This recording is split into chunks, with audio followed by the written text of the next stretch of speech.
Qu'est-ce qu'il veut? Qu'est-ce qu'il veut, ce Adam, là? Possible. Tov, Boker Tov Lachem. On est aujourd'hui le dimanche 1er du mois de février. Attention, le mois de février, Bezrat Hashem, le 12 du mois de Shvat. On dédiera ce shiur, Bezrat Hashem, pour la réfoua de tous les enfants d'Israël ou Bichlalam, pour le papa de Stivo, Nissim Sheli Ben Esther, Thérèse,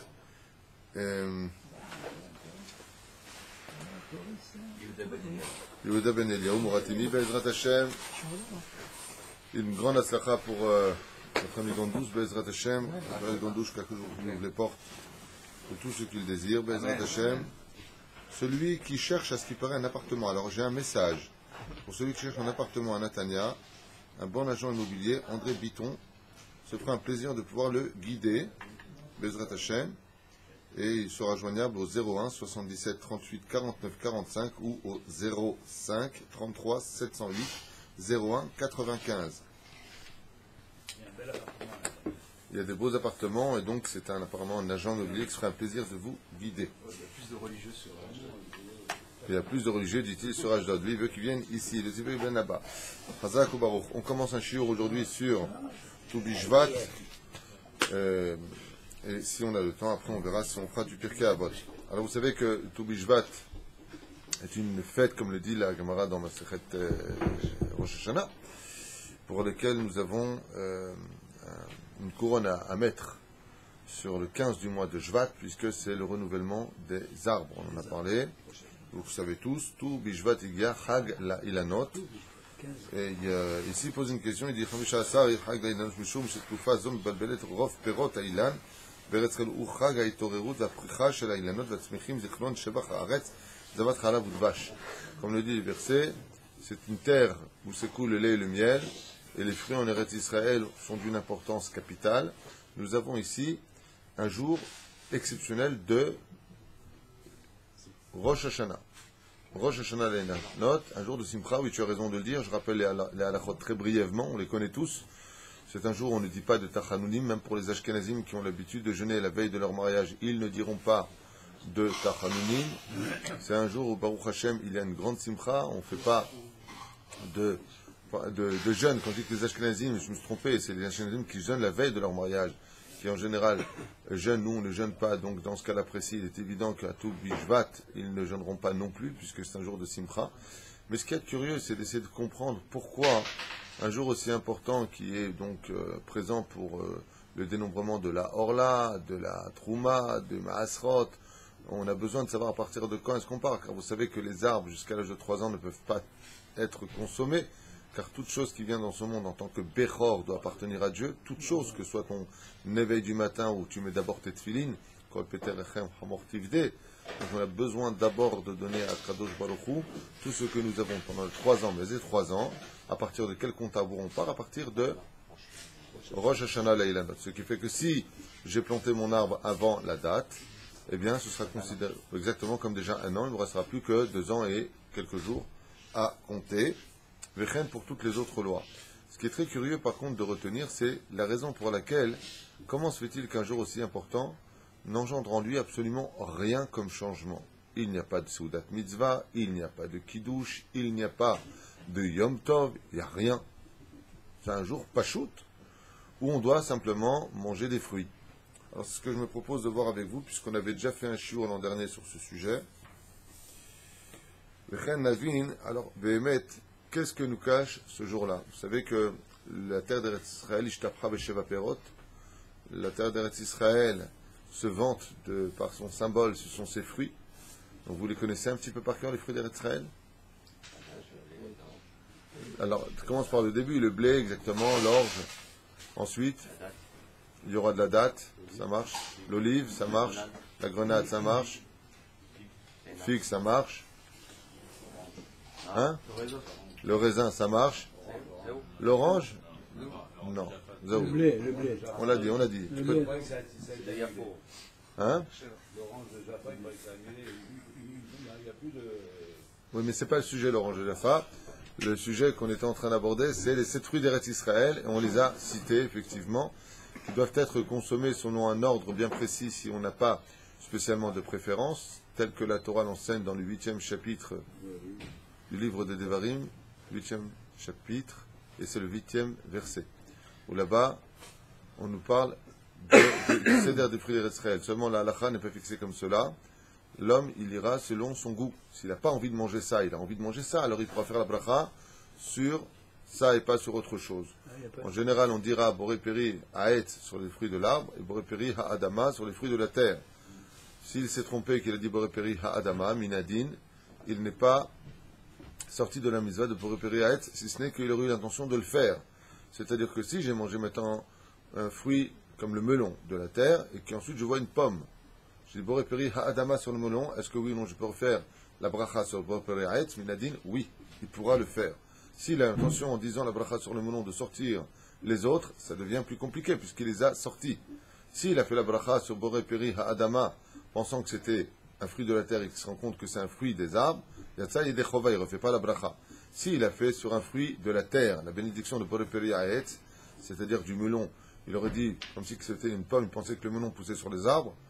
Bon là, il faut vérifier ce qu'il a comme problème. Automatiquement, il refera la bracha. Pourquoi? Parce que Hadama ne deviendra jamais Haet. Azlo Yatsa Yede Chova. Et juste avant de commencer l'explication sur pourquoi il y a, qu'est-ce qu'on doit apprendre de cette fête-là plus exactement, il y a pour la fête du Seder de Toubishvat une mitzvah be'alma. Une mitzvah be'alma, c'est-à-dire une mitzvah que tu peux t'occasionner de faire une belle seouda, si tu en as envie. Aval en bezer chova, il n'y a pas de kidouche, je vous l'ai dit, il n'y a rien. Mais c'est bien de faire malgré tout une seouda, de manger du pain, de dire le Birkat Hamazon, même s'il n'y a pas de changement non plus dans le Birkat Hamazon, chose un peu curieuse. Alors qu'est-ce que Dieu attend de nous, si ce n'est que le démarrage des Trumot ou Maasrot? On a l'habitude, chacun de nous d'ailleurs, de planter un arbre, vous savez, à Toubishvat, sauf cette année, puisque on parle maintenant de Shnat HaShemitah, on ne peut pas élaborer la terre, ni travailler la terre, encore moins semer la terre. Donc on ne le fera pas. Aval Keikaron, on a l'habitude de planter des arbres. Qu'est-ce que le juif a-t-il à apprendre des arbres, même si le verset nous dit, justement dans les Barim, qu'Adam ou Etz Hasadeh, l'homme est considéré comme un arbre des champs. Qu'est-ce qu'on peut apprendre des arbres? C'est ce qu'on va étudier brièvement en quelques instants. Quoi qu'il advienne, je rappelle une fois pour toutes le Seder. Il y a plusieurs façons de pouvoir, si on fait une seouda, chose que je conseille vivement, de manger du pain, faire une belle seouda Be'ezrat Hashem, mardi soir, puisque ça tombera mercredi. Première chita, ce sont première méthode, ceux qui mangeront des fruits avant de manger. Dans ce cas-là, il y a un problème, c'est pour la bracha à Acharona, la dernière bénédiction. Pourquoi c'est un problème? Eh bien parce que si tu comptes manger du pain après, et tu savais qu'en mangeant tes fruits, tu allais manger du pain après, tu vas faire une bracha chez Enat Sricha. Tu vas imposer une bénédiction qui n'a pas lieu d'être, car le Birkat Hamazon les aurait sortis. Donc tu ne peux pas faire stam. C'est-à-dire que quand la Torah nous dit tu ne prononceras pas le nom de l'Éternel ton Dieu en vain, c'est dans deux choses. La première, c'est stam, le prononcer pour rien. Et la deuxième, c'est quand tu l'as prononcé pour un besoin qui n'était pas utile. Donc là, on parle du besoin qui n'était pas utile. Donc vadaï que non. Si une personne veut absolument le faire, alors il dira malgré tout ensuite la bracha à Acharona des fruits. Bien entendu, s'il peut apporter un fruit nouveau, il est très conseillé de dire Shechianu sur un nouveau fruit. Vous le savez. Donc, il dira la bracha Acharona et ensuite il sortira de la maison pour faire Esiardat ou ira aux toilettes, pour se déconnecter. Et il pourra faire Nitilat Sedaim et Amotzi Lachem Minaret et consommer sa pâte, son pain. Première chita. Deuxième chita, c'est de faire son repas. Il fait Birkat Hamazon et ensuite il fait les fruits. Cette chita-là, c'est-à-dire cette méthode-là, n'est pas acceptable. Pourquoi? Parce que ce n'est pas Shabbat ni Yom Tov. Shabbat et Yom Tov, c'est bien d'attendre après le Birkat Hamazon pour les fruits. Pour faire Boré Nefashot après, pour la bracha Acharona. Pourquoi? Parce que pendant Shabbat et Yom Tov, on doit absolument atteindre les 100 bénédictions par jour. Aval, un jour normal, Vadaï Shelo. Et pourquoi non? Et pourquoi pas rajouter des brachot? Bracha Shenat Sricha. Tu fais Boré Peri Haet à la fin de ton repas, et tu le sors par le Birkat Hamazon. Est-ce que le Birkat Hamazon, il le sort, les fruits? Oui, à plus forte raison. Vezeh Inyan. Les fichach. C'est pour cela qu'il ne fera pas cette chita-là, sauf dans un cas, s'il a oublié d'apporter les fruits. S'il a oublié d'apporter les fruits, alors, Mishum Shechecha, le Rav Ovadia, il dit dans ce cas-là, il n'a pas fait le Khatrila, il a fait Bedi Avad. Donc, à partir du moment où il a fait Bedi Avad, il pourra faire le bracha.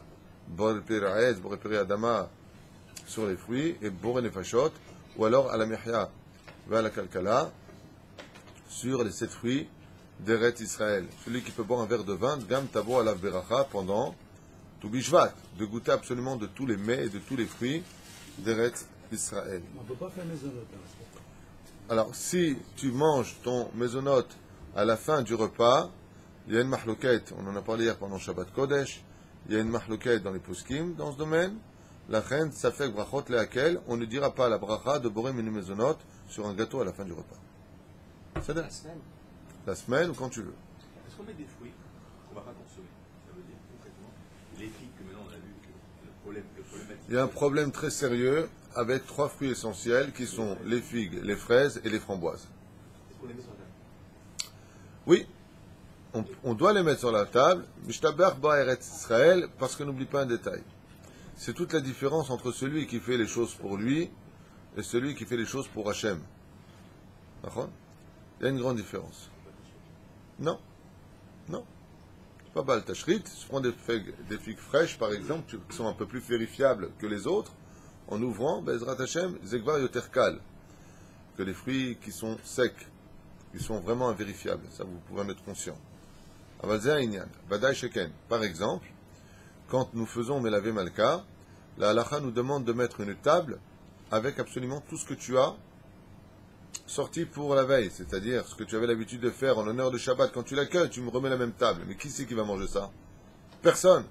Alors à quoi ça me sert de prendre des petits perroirs ou de préparer à manger, de mettre sur la table, alors que le mec il va manger juste 54 grammes de pain avec un tout petit peu de trinet, un tout petit bout de poisson parce qu'il ne peut pas manger plus.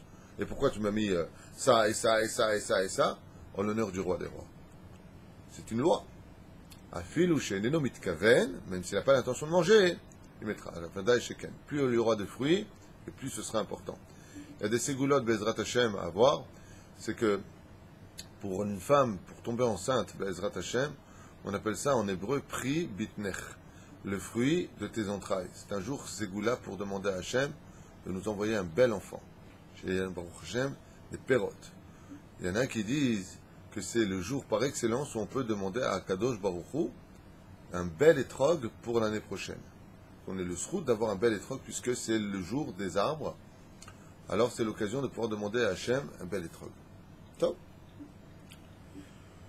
Le Midrash nous dit comme ça. Donc la meilleure chita, on a fini avec les chitotes, on n'a pas fini. On fait 2 chitotes. 2 chitotes. La meilleure chita, c'est à la fin du repas uniquement, et tu sors le Birkat Amazon. Tu apportes tes fruits sur la table à la fin du repas. Tu dis tes bénédictions sur chacun des fruits, et quand tu les prends, tu les fais avec le sourire, Bezrat Hashem. Tu dis Boreperi Ha'etz, Boreperi Ha'adama, Besumcha ou Betuv Levav, Vezeuze.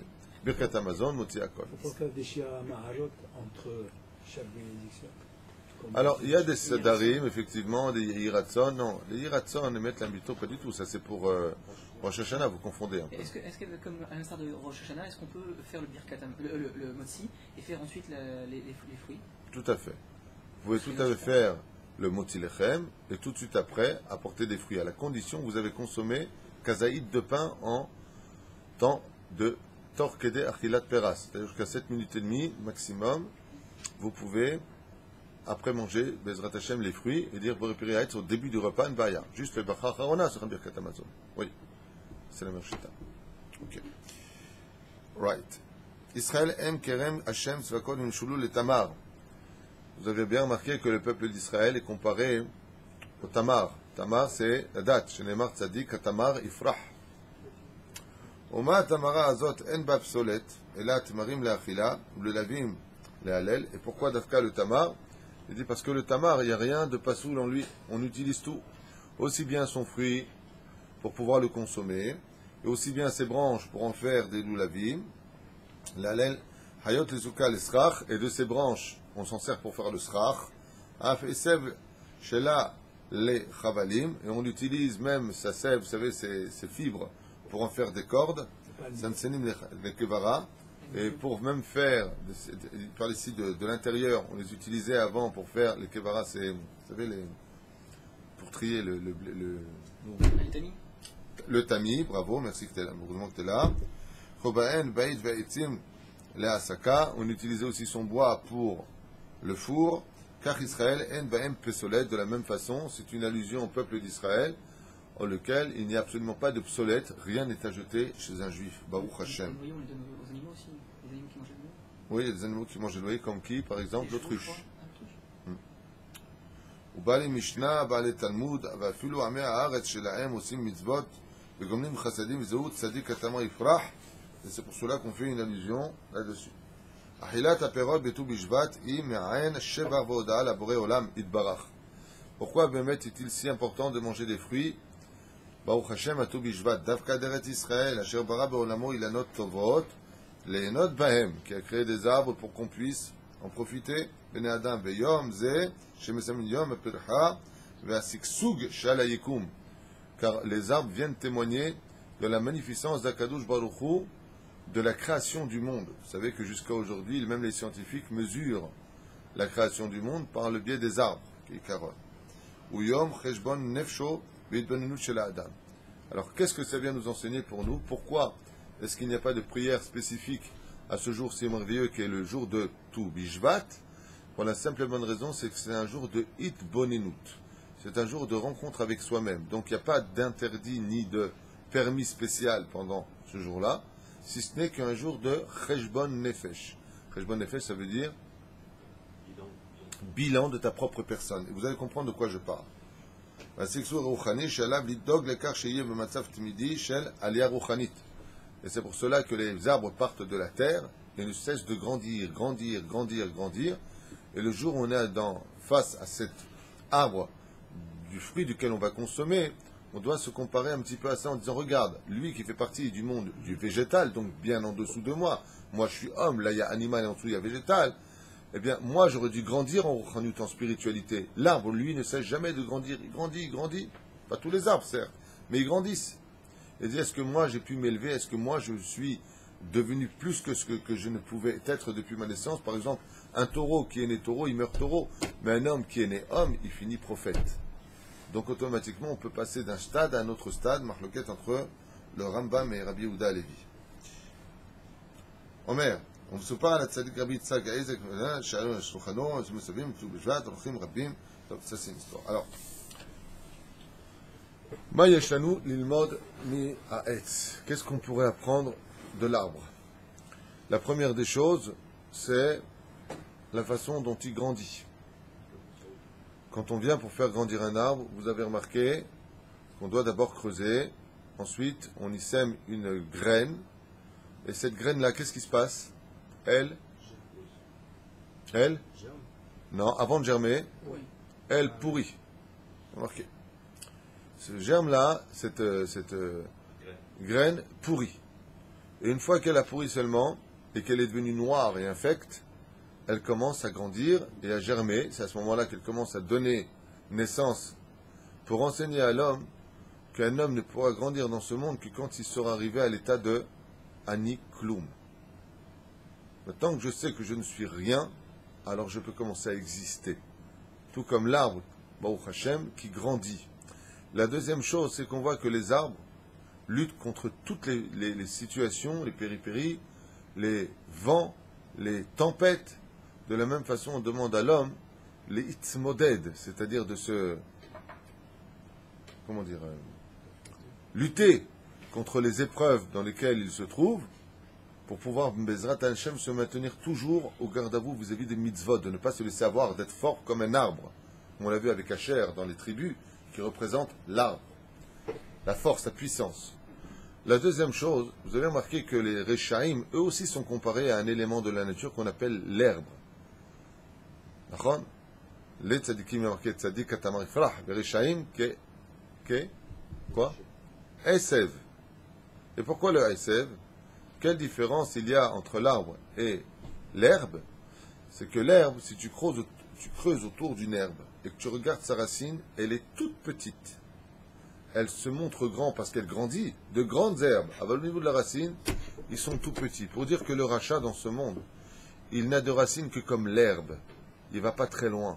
Au niveau de ses racines, tu peux très vite, quand tu l'arraches de ce monde, il ne restera pas de souvenir de lui. Imachemo vezichro. Aval, le tzaddik, lui, quand tu prends un arbre, est-ce que tu peux l'arracher facilement? Non, pourquoi? Ces racines sont bien ancrées dans la terre. Autant à l'extérieur qu'à l'intérieur. Autant à l'intérieur que à l'extérieur, c'est que pour le tamar. Et ça dépend de quel tamar est-ce qu'on parle. Il y a des arbres, tamar, comment on dit tamar? Des dattiers, qui ont autant de racines sous terre que d'arbres à l'extérieur, mais pas tous. Il y a certaines espèces. Et le tzaddik dont on parle, c'est celui-là. Le tzaddik Perouche Adavar, que même si tu lui as coupé l'arbre, il a tellement de racines qu'il recommencera à grandir.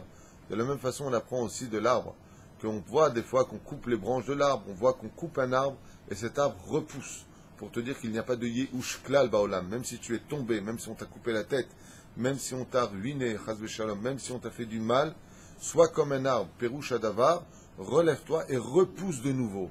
Refais une renaissance comme tous les arbres ont l'habitude de pouvoir le faire. La troisième chose, c'est que là, ici, on nous dit quoi? Tu bishvat igia chag lailanot. C'est un remède sur les tzadikim. Pourquoi? Parce que si c'est la fête des arbres, ce n'est que la fête des arbres fruitiers et non pas des arbres stériles. Pour enseigner à l'homme chez Adam, chayav leotzi perot. Vas-y, perot. C'est-à-dire que si tu as été dans ce monde et que tu n'as pas fait en l'honneur de Dieu ce que Dieu t'avait demandé pour ton bien à toi, des Torah ou mitzvot ou masim tovim, le jour de ta mort, tu seras comme un homme qu'on appelle et serach. C'est-à-dire, quels sont les fruits que tu as laissés sur terre, quels sont les mitzvot que tu as amenés, quelles sont les choses que tu as laissées sur terre, ma sita. C'est pour cela que nous avons à apprendre de l'arbre une autre dimension très importante, qui est la chose suivante. Vous avez déjà consommé d'un arbre? Vous avez déjà mangé de l'arbre? Pourquoi non? Il n'est pas consommable. Il n'est pas consommable. L'arbre, il n'est pas consommable. Et pourquoi il n'est pas consommable, Hacher? Lui l'a demandé. Non. Rentre pas dans le midrash sur le fait que l'arbre est désobéi à Dieu dans la création du monde. C'est pas la question que je pose. Pourquoi tu ne peux pas manger de l'arbre? Parce qu'il est il est inconsommable. Alors c'est un kalvachomer qu'on doit apprendre. Les sages, ils disent à tout bishvat, quand on a des fruits sur la table, on regarde nos enfants, ils disent, d'où est-ce que ça vient ça? Et tu dis, papa, d'un arbre. Il dit, tu te rends compte, l'arbre, il est amer, il n'est pas consommable. On ne peut rien en faire spécialement au niveau du goût, des brachot. On ne fait pas bracha sur un arbre, si ce n'est que le jour de Nissan. Mais c'est sur les fruits de l'arbre, c'est le fait qu'il va sortir des fruits. C'est pour ça qu'on ne fait pas de bénédiction sur un arbre qui ne sort pas des fruits. On dit, tu te rends compte, cet arbre-là, il fait partie du monde végétal, il est capable de sortir un fruit qui est sucré, sur lequel nous allons dire, nous les humains, une bracha. Comment est-ce que tu peux être moins que ça? Ouais, tu sais, moi je suis énervé, je suis amer dans la vie, je suis révolté de la vie. On lui dit quoi? T'es un arbre. Avant, malgré tout cela, lui, il est capable de sortir des fruits. Et quand tu les goûtes, tu dis, il est bon. Quelle midot tu vas sortir de toi qui sont métoukotes? Quelles vertus tu sortiras de toi qui sont sucrées, qui donnent du goût à la vie? Sur quoi on pourra dire la bénédiction sur toi? Si pour un arbre qui est amer et qui est inconsommable, on est capable de faire une belle table et de dire des bénédictions avant et après, lo kalva chomer de kalva chomer l'homme, sur qui on pourra dire Bezrat Hashem, alav shalom.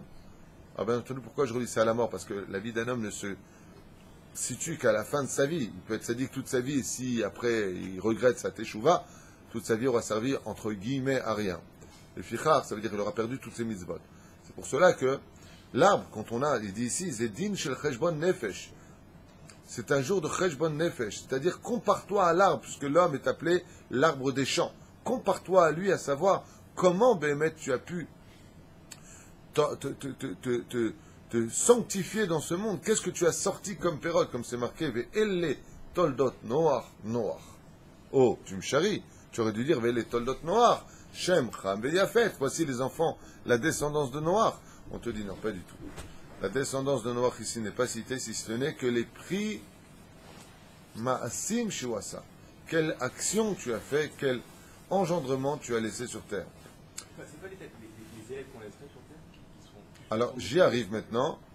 Il y a les premiers fruits de l'homme, ce sont ses mitzvot. Le deuxième fruit de l'homme, ce sont ses enfants. C'est-à-dire, quel enfant as-tu laissé sur terre qui s'appelle les fruits de l'arbre? C'est pour cela que quand un enfant se comporte bien à l'image de son père, on dit un proverbe très connu, le fruit n'est pas tombé loin de l'arbre. D'où l'allusion aux enfants. C'est-à-dire que même si la personne, n'a pas été quelqu'un de positif dans sa vie, qu'il s'efforce au moins d'éduquer ses enfants dans le monde de la Torah, dans le monde des mitzvot, dans le monde de l'action, pour dire qu'en fin de compte, cet arbre-là, même s'il était gros et imposant, il a donné de bons fruits.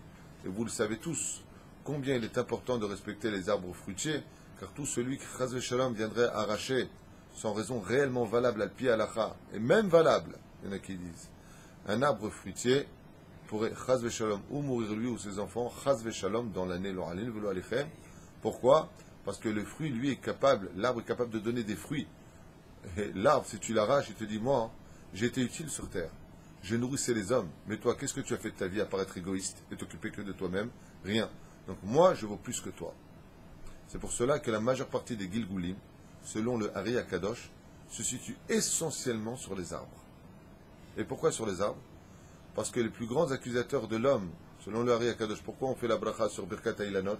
Regardez bien dans le Moussar que vous dites dans tous les Sidurim.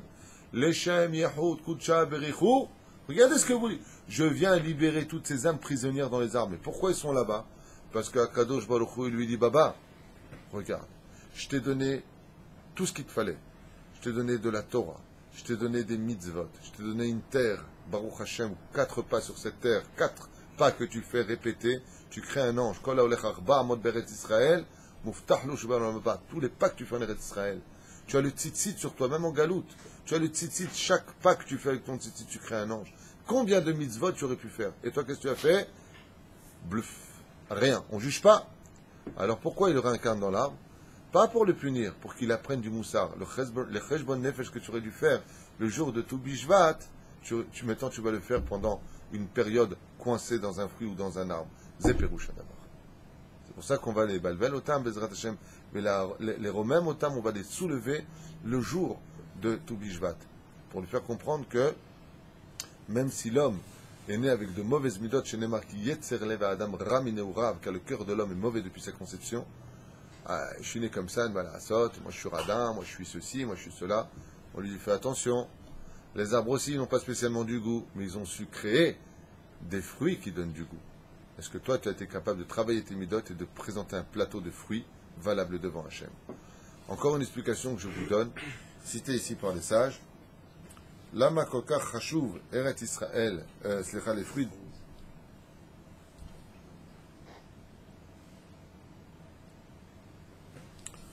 Autre explication, il dit ici, pourquoi Dafka les arbres, tout comme un arbre sans eau ne peut pas vivre? On fait une allusion au peuple d'Israël, que le peuple d'Israël est comparé à un arbre, chez Neymar Etz Chaim Hil Mahazikim Ba, qu'un arbre qui n'a pas d'eau ne peut pas vivre, qu'un juif sans eau, sans Torah, ne peut pas vivre.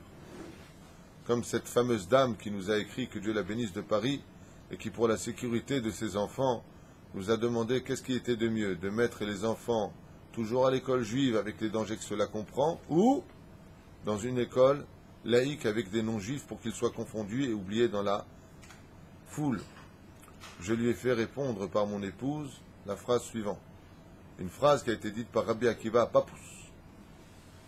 Un jour, un poisson était poursuivi par un requin, et le requin voulait le manger, alors il devait aller très très vite. Il y a un renard qui l'a vu courir, il lui a dit, mais au lieu de fuir le requin, t'as qu'à sortir de l'eau ici, il ne pourra pas te suivre. Il lui a dit, mais idiot, si je sors de l'eau, je m'étouffe, car mon élément, c'est l'eau.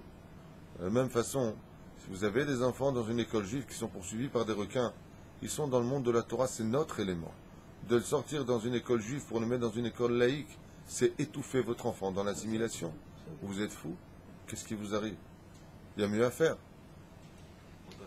Montez. Hein? Même si c'est pas évident. Je sais que c'est pas évident. On n'est pas là pour juger, on est là pour aider.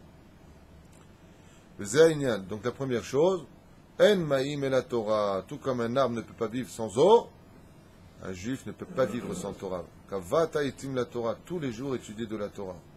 Si vous saviez combien les gens qui étudient la Torah changent de jour en jour, je parle d'une bonne étude de Torah, pas d'une étude où l'homme se sert de la Torah pour s'enorgueillir, chas v'shalom, pour faire le flic à la maison. Je ne parle pas de ça. De faire comment on appelle ça? La Gestapo à la maison. Je ne parle pas de cela. Je parle de Bémet, celui qui étudie la Torah, les Shem Shamaim. Combien sa vie, elle s'améliore. Et tu le vois. Tu vois des gens qui vont étudier la Torah, tu vois leurs midot, comment elles ont changé. Et tu vois des gens qui ont laissé tomber l'étude de la Torah une semaine. tu vois tout de suite leur langage, comment il est redescendu. Leur visage, leur façon de parler. C'est ce qu'il dit, l'arbre, quand il n'est pas arrosé tous les matins, il commence à changer sa teneur, sa couleur. Il devient jaune. Tu le touches, il s'effrite tout de suite, il devient plus sensible. Et moi, donc il s'effrite plus vite. Il a une sensibilité qui est plus grande. C'est le cheshbon nefesh qu'on doit tous faire. Deuxième chose, velo yeh keotam et il note, she'enam notnim perot, ça on l'a déjà dit. Ochem iperotehem ba'olam hazeh, va'keren kan olam haba. C'est aussi faire une allusion sur l'arbre duquel on dit il donne ses fruits dans ce monde et mangera le tronc, c'est-à-dire le keren, dans le monde futur. Autre explication, le capital, c'est le mot que je cherchais. Chazak ou Baruch. On voit qu'Adam a évolué. Pardon, quoi? Je disais que tu avais un temps soit peu évolué. J'ai un bon âme. Juste un temps. Il faut rester à table. Ça va rester. Non, mais tu es un bon âme. Aïe, aïe, aïe, aïe, aïe. Pourquoi, Béhémet, on parle ici des arbres? Pérouche Adavar, les Odot, les Akadosh Baruchou. Pourquoi? Si vous avez bien remarqué, si Akadosh Baruchou s'est vanté de la terre d'Eretz Israël, cette terre qu'il appelle Zavat, Halav ou Dvash, par quoi est-ce que Dieu s'est-il vanté de la terre? Quelle est la particularité de cette terre? Ce sont les arbres fruitiers d'Eretz Israël. C'est pour cela que les Meraglim, quand ils ont pénétré le territoire, ils ont dit Ki efes haaretz. C'est une terre où il n'y avait pas d'arbres. Pourquoi? Car les habitants d'Eretz Israël avaient coupé tous les arbres fruitiers. Et donc ça ressemblait à un homme chauve ou une femme sans cheveux, plus exactement. Les Cananéens. Ma? C'est les Cananéens, je crois. Les Cananéens, si tu veux. La reine, et si les Jébuséens, ça te dérange? La reine Bisiata d'Ishmaïa, les arbres d'Eretz Israël sont les représentants de la terre d'Eretz Israël. C'est pour cela que pour aimer la terre d'Eretz Israël, il faut en consommer les fruits. Regardez bien, rappelez-vous, dans la paracha de Shelach Lecha Anashim, dans les livres de Bamidbar, qu'est-ce qu'ont ramené les Meraglim aux enfants d'Israël pour d'abord, vous savez que quand on fait du Lachon Hara sur quelqu'un ou sur quelque chose, on commence toujours par montrer les bonnes choses et après on casse tout ce qu'on a dit. Vous connaissez ça? C'est comme le mec qui dit à l'autre, non franchement, t'as de bonnes midotes, t'es sympathique, t'es tout ce que tu veux, mais je te supporte pas. C'est-à-dire, le dernier mot à la fin, il vient te dire, tout ce que j'ai dit ne sert à rien. Qu'est-ce qu'ont fait les Meraglim? Ils ont apporté le meilleur d'Eretz Israël. C'est quoi le meilleur d'Eretz Israël? Ce sont les fruits. Les sages nous disent que Perot d'Eretz Israël aiment un etzigim chez l'Eretz Israël. Ce sont eux les représentants de la terre d'Eretz Israël.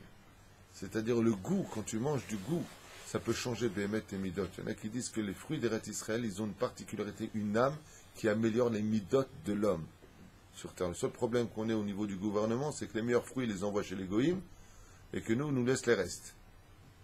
C'est un petit peu le problème. Ah ben, les fruits d'Eretz Israël, c'est marrant parce que, alors ce que je veux dire, c'est au nom d'une personne, c'est pas une généralité, peut-être que je me trompe. Mais je partage son opinion et j'ai demandé à ma femme qui partage cette opinion et puis à d'autres amis qui partagent cette opinion, donc on n'est plus tout seul. Mais j'ai un ami de France, que Dieu le bénisse, qui est arrivé en Israël. Il a commencé à manger un concombre, après à manger un fruit.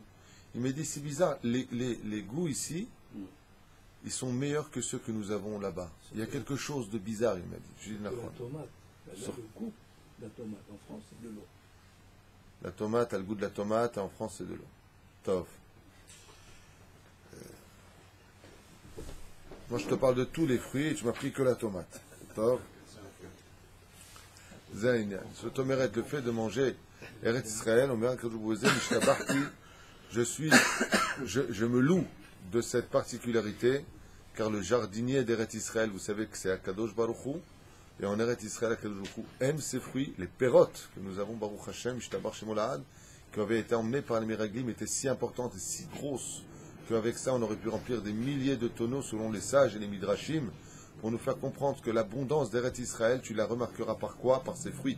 Comme c'est marqué pour la venue du Melech HaMashiach, où là-bas, dans les prophètes, il y a marqué noir sur blanc, c'est quand la terre redonnera ses fruits, que vous saurez que Baruch Hashem, le Mashiach, est né et qu'il est parmi vous. Baruch Hashem, en Eretz Israël, il y a des fruits partout. Que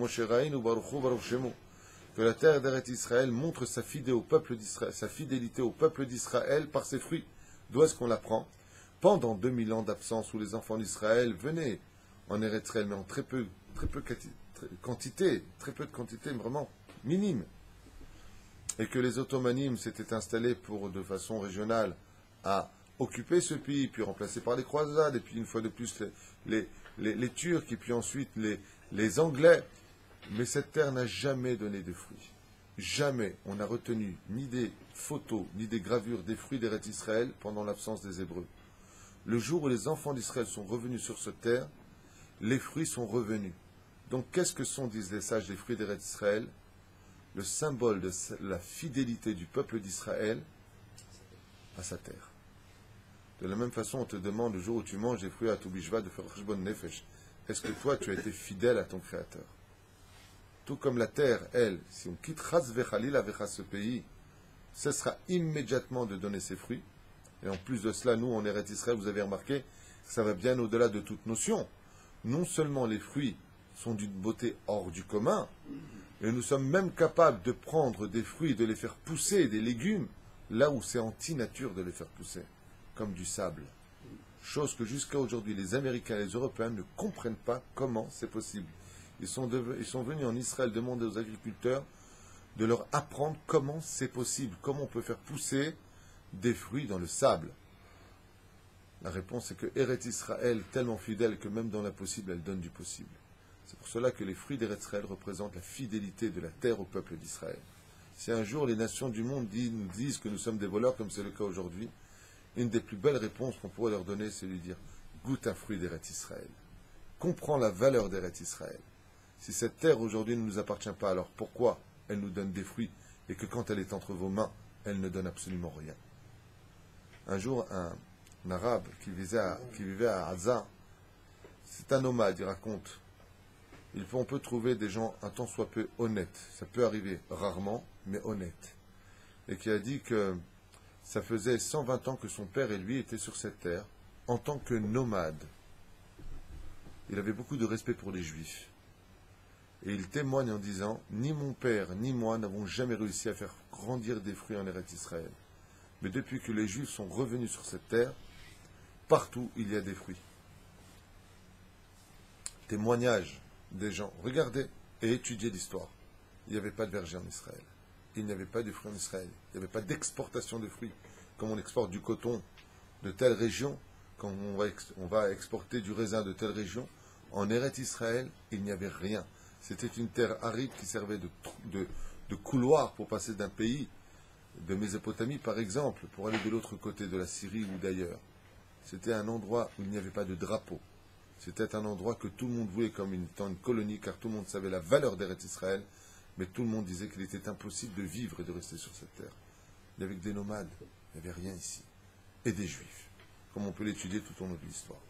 La reine Chiniskei, on va s'arrêter ici, Bezrat Hashem pour tout Bishvat, et revenir un petit peu sur nous-mêmes, et comprenant que si l'arbre est capable de grandir, de donner des fruits, de la métikoute, qu'on n'a pas le droit de l'arracher de ce monde parce qu'il a une existence, et qu'il ne peut pas vivre sans eau, comme on l'a expliqué, de la même façon, un homme doit se reprendre et se remettre en question sur tous ces points, et d'admettre que lui aussi ne doit pas être au minimum qu'un arbre, si ce n'est qu'un humain, Bezrat Hashem, qui lui, à l'image de l'arbre, a donné des choses.